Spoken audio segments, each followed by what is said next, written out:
세상은 갈수록 서로 깎아내리는 세상.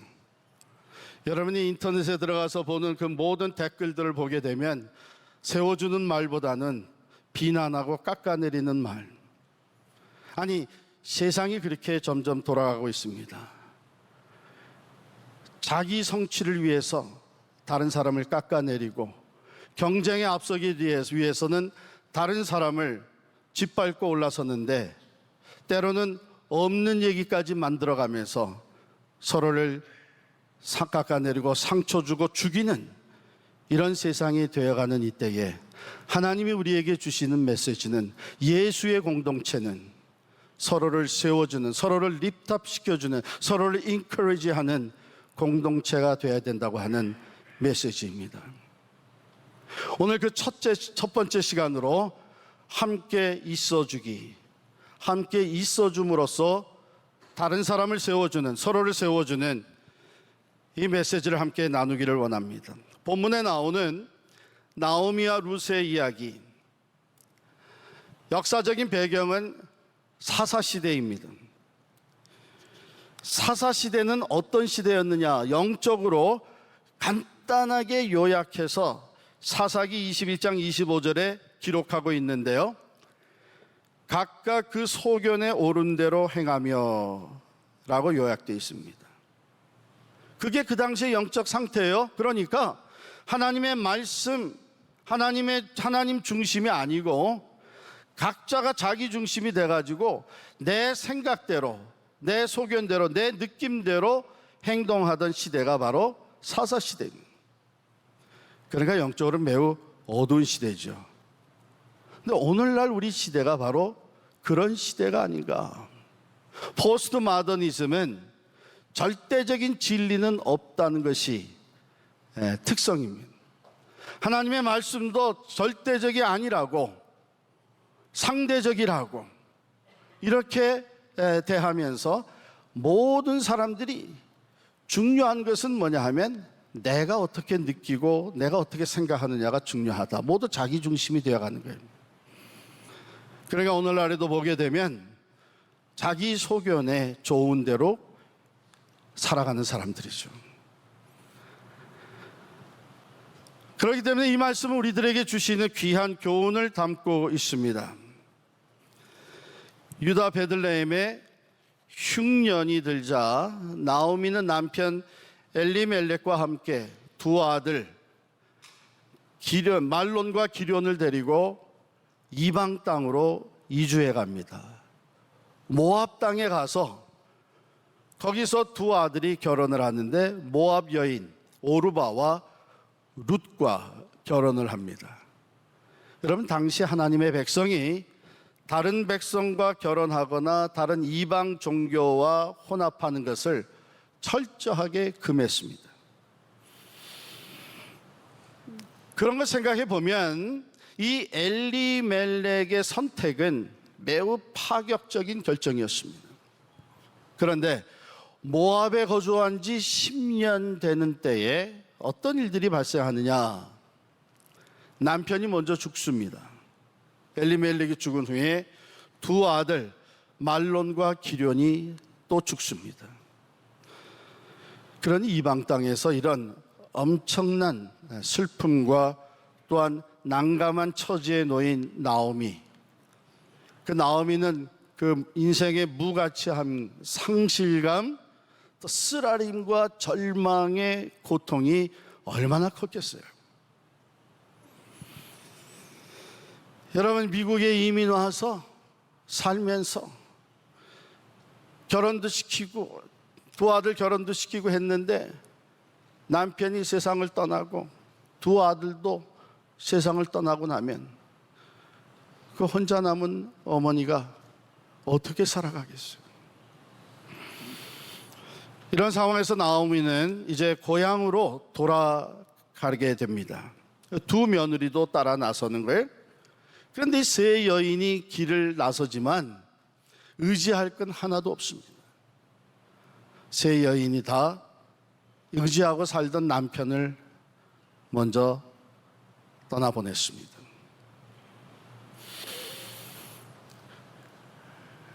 가는 길에 나오미가 두 며느리에게 이렇게 얘기를 합니다. 너희는 나를 따라오지 말고 각기 너희 어머니 집으로 돌아가라. 즉 친정으로 돌아가서 재혼을 하도록 권하는 것이죠. 그러자 두 며느리가 똑같이 아닙니다, 우리가 어머니와 함께 가겠습니다. 이렇게 서로 배려해주는 이 마음이 얼마나 아름다운지 모르겠어요. 그러나 나오미는 다시 모압으로 돌아가라고 강권합니다. 왜냐하면 이 며느리들이 자기를 따라와서는 아무 소망이 없기 때문이에요. 재혼의 기회가 주어지지 않습니다. 당시 유대인의 전통에 의하면요, 결혼한 한 남자가 결혼해서 아들이 없이 죽으면 그 남자의 형제가 그 과부가 된 아내, 자기 아내를 아내로 맞아들이는 것이 의무였습니다.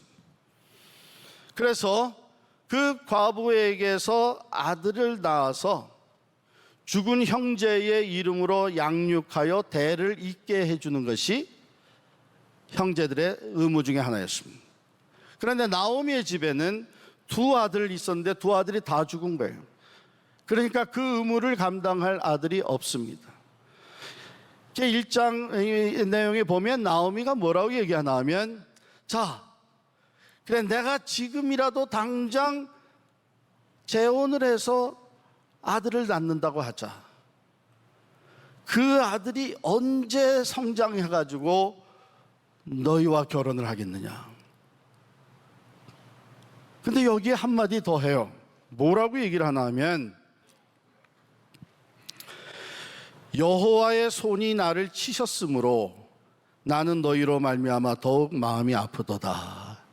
1장 13절에 나오는 말씀인데, 나오미는 자기가 이런 처지에 놓이게 된 것이 하나님께 범죄한 결과라고 마음에 생각하고 있었던 겁니다.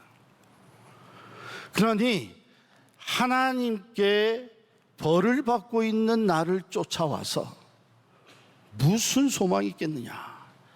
인간적으로도 소망이 없지만 신앙적으로도 아무 소망이 없으니 돌아가라. 그래서 며느리 중에 오르바는 강권하는 시어머니의 얘기를 듣고 입을 맞추고 고별 인사를 한 후에 모압으로 돌아갑니다. 그러나 룻은 계속 어머니를 따라가겠다고 떠나지를 않습니다. 나오미가 다시금 룻에게 얘기합니다. 너도 너의 동서를 따라서 돌아가라. 재차 권하지만 룻은 단호했습니다. 대답하기를, 여러분 16절 17절에 있는 것을 우리 다시 한번 같이 읽겠습니다. 16절 17절 같이 읽습니다. 룻이 이르되 내게 어머니를 떠나며 어머니를 따르지 말고 돌아가라. 강권하지 마옵소서. 어머니께서 가시는 곳에 나도 가고 어머니께서 머무시는 곳에서 나도 머물겠나이다. 어머니의 백성이 나의 백성이 되고 어머님의 하나님이 나의 하나님이 되시리니 어머니께서 죽으시는 곳에 나도 죽고 거기 묻힐 것이라. 만일 내가 죽는 일 외에 어머니를 떠나면 여호와께서 내게 벌을 내리시고 더 내리시기를 원하나이다 하는지라. 무슨 얘기예요? 이 룻은 시어머니 나오미와 함께 하기 위해서 지금까지 모압 땅에서 자기에게 주어졌던 모든 것을 다 포기하겠다는 얘기예요. 앞으로는 내가 모압 여인으로 살지 아니하고 어머니의 백성 중에, 유다 백성 중에 하나가 될 것이고 어머니 곁을 떠나지 않기를, 만일 어머님이 먼저 돌아가시게 되면 그곳에서 어머니 장사를 지내고 나는 그 땅에서 계속 살다가 어머니가 묻힌 그곳에 나도 묻힐 것입니다. 혹시 내가 어머니보다 먼저 죽는 일이 생긴다면 어쩔 수 없겠지만 그 외에 다른 어떤 이유로도 내가 어머니를 떠나면 나는 하나님께 벌을 받고 더 받게 될 것입니다. 하나님 앞에서 맹세를 하는 거예요. 자, 룻이 이러한 결심을 한 것을 보고 나오미도 더 이상 돌아가라고 권하지를 않고 두 사람이 유대 땅 베들레헴으로 갑니다. 나오미가 혼자가 아니라 며느리 룻과 함께 돌아가는 거예요. 그것도 내가 죽음 이외에는 어머니를 결코 떠나지 않겠다고 하는 이 결단과 사랑을 가지고 나오미를 동행하는 이 룻을 바라보면서 시어머니 나오미는 얼마나 위로와 힘을 얻었겠습니까? 한번 상상해 보세요. 혼자 돌아간다고 상상해 보세요. 다 잃어버리고. 그런데 룻이 함께 동행하며 같이 있어주고 그 돌아가는 길에 많은 위로를 얻었을 것입니다. 그런데요, 룻에게는 재산이라고는 하나도 없었습니다. 룻이 어떤 영향력을 가졌다든지 특별한 재능과 능력이 있었다든지 그것도 아닙니다. 소위 우리가 세상에서 얘기하는 어떤 백도 없었습니다. 오히려 모압 여인으로서 아무것도 없이, 남편도 없이 이제는 언어와 문화가 다른 유대 땅에 가서 적응하면서 인생의 밑바닥에서부터 다시 시작하고 개척해 나가야 되는 그런 상황이었습니다. 자기 자신을 위해서도 아무것도 보장되지 않은 상황인데, 그럼에도 불구하고 룻은 자기 자신보다는 어머니 나오미를 먼저 생각하면서 아무것도 없는 상황에서 해드릴 수 있는 것이라고 해서는 아무것도 없는 그런 상황에서 그가 해드릴 수 있는 유일한 것 하나를 선택을 합니다. 같이 있어드리는 거예요. 같이 있어드리는 거예요. 그게 무슨 도움이 되겠느냐? 돈이라도 좀 가지고 있든지 능력이라도 있든지, 그렇지 않으면 이 백이라도 좀 있어서 실제적인 도움이 돼야지, 실제적인 도움은 하나도 되지 않는 이 룻이 나오미를 끝까지 따라간들 그게 무슨 도움이 되겠느냐? 함께 있어줌의 파워를 모르는 실용주의에 빠져있는 오늘날의 현대인들이 누구나 할 수 있는 얘기입니다. 그런데 함께 있어줌의 파워는 때로 우리의 상상을 초월합니다. 하나님은 룻이 어머니와 함께 있기 위해서 모든 것을 다 포기하고 동행했던 그 모습, 자기 자신이 희생하면서 어머니와 함께 있음으로 말미암아 자기가 어머니께 해드릴 수 있는 유일한 것을 선택했던 이 룻의 모습을 귀하게 보셨습니다. 하나님은 룻의 앞길을 여시기 시작했습니다. 그를 축복하셨습니다. 하나님의 축복으로 룻은 보아스라고 하는 친척 중에서 유력한 자와 만나서 결혼을 하여 아들을 낳게 됩니다. 룻이 아들을 낳자 그 동네에, 베들레헴 동네의 여인들이 모두가 다 나오미에게 말하기를, 찬송할지로다 여호와께서 오늘 내게 기업 물을 자가 없게 하지 아니하셨도다. 이 아이의 이름이 이스라엘 중에 유명하게 되기를 원하노라. 이는 내 생명의 회복자이며 내 노년의 복량자라. 곧 너를 사랑하여 7 아들보다 귀한 내 며느리가 낳은 자로다. 룻기 4장 14절 15절의 말씀. 룻은 이방 여인 룻이었지만 유대 여인들로부터 7 아들보다 귀한 며느리라고 하는 존귀한 자로 칭송을 받게 됩니다. 그 룻이 보아스와 사이에서 낳은 아들의 이름이 오벳입니다. 오벳은 이새를 낳고 이새는 다윗을 낳았더라. 룻기 4장 22절, 룻기의 마지막 기록입니다. 이 기록으로 룻기는 끝납니다. 오벳은 이새를 낳고 이새는 다윗을 낳았더라. 모압 여인이었던 룻은 이스라엘의 최고의 왕이었던 다윗의 증조 할머니가 됩니다. 마태복음 1장을 펴게 되면 예수 그리스도의 탄생을 소개하는 이 글에 예수 그리스도의 족보가 나옵니다. 아브라함과 다윗의 자손 예수 그리스도의 세계라. 아브라함이 이삭을 낳고 쭉 족보가 나오는데 그 족보가 바로 오벳은 이새를 낳고 룻은 보아스에게서 오벳을 낳고 오벳은 이새를 낳고 이새는 다윗을 낳고 쭉 내려가서 예수 그리스도가 탄생하셨다는 겁니다. 하나님은 아무것도 할 수 없는 상황에서 유일하게 선택한 그것, 자신을 희생하면서 오직 어머니와 함께 있으면서 어머니의 위로가 되기를 원했던 룻의 마음을 귀하게 보신 것입니다. 여러분, 하나님은 우리를 세워주시는 분이십니다.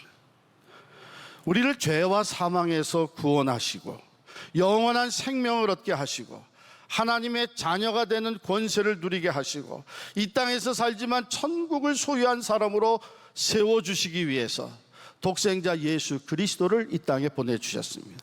그 예수께서 우리를 세우시기 위해서 하신 첫 번째 일이 뭐예요? 아들을 낳으리니 그 이름을 임마누엘이라 하리라. 마태복음이 기록하고 있습니다. 즉 하나님과 동등하신 성자 예수께서 육신을 입고 이 땅에 내려오셔서 우리와 함께 계신 임마누엘, God with us.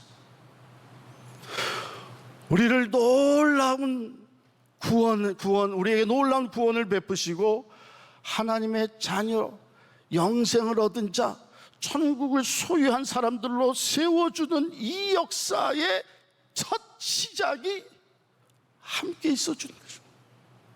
임마누엘, 함께 있어준다고 하는 것이 우리의 상상을 초월하는 능력이 있구나. 오늘도 1부 예배, 2부 예배, 3부 예배 들어오기 전에 성가대 연습실은 복도 저 끝으로 가서 왼쪽으로 턴하면 그 방이 있는데 위에서 복도에서 계단으로 내려가면 연습하고 있는 모습입니다. 거기에 가서 들어오기 전에 기도를 해드립니다. 그 연습실 문을 열고 계단 위에서 내려봤을 때 제 마음속에 1부, 2부, 3부 큰 위로와 격려가 왔습니다. 그 연습 자리를 꽉 채우고 있는 우리 성가대원들, 떠나지 아니하고 그 자리에 함께 있어준 우리 대원들, 그래서 예배 가운데 위로가 더해지고 하나님의 임재가 경험되어지도록 그 자리를 지키고 함께 있어준 우리 대원들이 얼마나 귀하고 위로가 됐는지 말이에요. 여러분 생각나시죠? 2017년 마지막 주일 12월 31일 우리는 파라무스의 건물을 포기하고 나와 첫 예배를 드리던 주일입니다. 왜 그날은 그렇게도 추웠었는지, 하나님께서 참으로 놀랍게 준비해 주신 FCC와 이스턴 크리스찬 스쿨 건물을 다 사용하면서 1부, 2부, 3부 예배가 드려졌는데 그때 우리들의 모든 관심은 과연 몇 사람이 나와 함께 예배 드릴 거냐. 공동회에 투표하는 것은 그거였지만 실제적으로 나와서 함께 예배한 자리에 몇 사람이 참석할 것이냐. 1부, 2부, 3부 예배가 다 마쳤는데 출석한 사람 인원수 통계가 올라왔습니다. 그 전에 그 건물에서 평상시에 예배드리던 숫자보다 더 많이 참석을 했다는 거예요. 그러면 그 사람들이 어디서 온 사람들이냐? 장기 결석자들이 나왔다는 거예요. 정말 저도 여러분을 봤어요. 그동안 내가 장기 결석을 했지만 교회가 이런 어려움을 당하고 있을 때 나도 가서 같이 있어 주리라. 그날 그것이 우리 모두에게 얼마나 큰 위로가 됐습니까? 뿔뿔이 흩어지지 아니하고 장기 결석자들까지도 와서 함께 있어준 그날, 우리는 말할 수 없는 위로를 받습니다. 그 이후 1년 반이 되도록 광야 생활을 하고 있는 가운데 함께 있어주는 여러분들, 자리를 지켜주고 함께 있어주는, 어디로 하나님이 인도하시든지 나는 어머니를 떠나지 않고 함께 가리라고 결단했던 룻의 심정과 같이 앞으로 하나님이 어떤 길로 우리를 인도해 주실지 모르지만 어디로 가든지 내가 함께 하리라 한 여러분들로 인해서 우리는 어려움 가운데에 오히려 하나님이 주신 새로운 비전을 붙잡게 되었고, 이제 앞으로 허락하실 선교센터를 바라보면서 선교적 교회로 나아가는 성숙함을 이루어가게 된 것입니다. 나는 가진 것이 없고 나는 특별한 능력이 없고 영향력도 없는 사람인데 내가 거기에 가 있는다고 무슨 도움이 되겠느냐. 그러나 하나님은 그것을 귀하게 보십니다. 함께 있어줌에는 우리가 상상하지 못하는 파워가 있는, 가위가 팔을 펼쳐서 불의를 껴안았을 때에 소생하는 파워, 능력이 있었고, 이젠 다 끝났다고 절망 가운데 있는 제키 로빈슨, 피위 리즈가 곁으로 가서 함께 있어주며 팔을 어깨 얹어줬을 때에 그는 새롭게 출발할 수 있게 됩니다. 룻이 내가 죽는 일 외에는 어머니를 떠나지 않겠다고 결단하고 나오미를 따라갔을 때에 하나님의 놀라운 역사하심이 그곳에 임하게 되었던 것입니다. 나는 아무것도 해줄 수 없다고 생각되는 그 순간에 기억하시기 바랍니다. 그러나 내가 곁에 있어줄 수는 있다. 함께 있어줄 수는 있다. 오늘 하나님의 말씀을 듣고 우리가 세상으로 나아갑니다. 바라기는 우리 한 사람 한 사람에게 내가 함께 있어 줌으로써 세워줄 수 있는 사람이 누구인지 하나님께서 깨닫게 해주시기를 바랍니다. 가족 중에, 친척 중에, 교구원 중에, 은사동 식구 중에, 우리 이웃 중에 반드시 있을 것입니다. 함께 있어 줌에는 우리가 상상하지 못하는 하나님의 역사하심이 나타나게 될 것입니다.